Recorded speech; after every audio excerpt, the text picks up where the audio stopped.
নমস্কার, আমার নাম স্নেহা। তো আজকে ছিল আমার বান্ধবীর আশীর্বাদ। তো আশীর্বাদ তো ছিল, কিন্তু খুশিও ছিল একদিকে, কারণ যে ছোটবেলার বান্ধবী বিয়ে হয়ে যাচ্ছে, তো খারাপ তো একটু লাগবে। সময়টা চলে গেল, আর তো দেখা হবে না, সেও এখন বিয়ে হয়ে যাচ্ছে। সময়টা কিভাবে চলে যায় এটাই ভাবা যায় না, যে কিভাবে মানে একদিকে খুশি হচ্ছে, একদিকে খারাপ হচ্ছে, যে যে ছোটবেলা বান্ধবী আমরা একসঙ্গে স্কুলে যেতাম, ফটো তুলতাম, ভিডিও করতাম, সে বান্ধবী চলে যাচ্ছে। একদিকে তো মনটা খারাপ হচ্ছে। তো কি করব, মানে বিয়ে হয়ে যাচ্ছে, তা কিছু করার নেই। এবার তারপর আমি গিয়েছি রেডি রেডি হয়ে। তো মানে আমাকে কেমন লাগছে তোমাকে ড্রেসটা বলবে ড্রেসটা সুন্দর হয়েছে কিনা।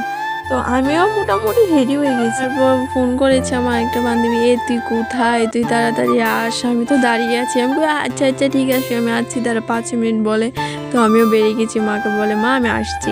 তো আমি গাড়িতে উঠে গেছি। তো গাড়িতে উঠে আমাদের বাড়ি থেকে মানে ওর বান্ধবীর যার আশীর্বাদ, সে বাড়িটা বেশিক্ষণ দূরে না, 5 মিনিটের রাস্তা। তো আমি অটো দিয়ে চলে গেছি। আমি অটো থেকে নেমে তো এসে পড়েছি। তো বান্ধবীকে বলছি চল। তো আমার ওই যে বান্ধবীটা দাঁড়িয়ে এসেছিল, সে বান্ধবীটাকে নিয়ে যার বাড়িতে আশীর্বাদ ছিল, মানে যে বান্ধবীতে আশীর্বাদ ছিল, সে বাড়িতে চলে গেছি। তো বান্ধবী বলছে, আমাদের দেখে ও খুব খুশি হলো যে তোরা এসেছিস। তো বলছে, তো কেউ আমাকে বলছে যে একটা কাজ করবি তুই, আমার যে মানে আশীর্বাদের যে ঘরটা ছিল, সেটাকে তুই সুন্দর সাজিয়ে দিই ফুল টুল দিয়ে। তারপরে আচ্ছা ঠিক আছে। তো বান্ধবীর জন্য তো এদের টুকটুক করেই যায়। তো আমি আর আইবো দিদি তার সঙ্গে বসে আমরা ফুল দিয়ে মানে সুন্দর ডিজাইন করেছি ফুল দিয়ে। তো বান্ধবী ঘরে বসেছিল, ও আলতা দিচ্ছিল পায়ের মধ্যে।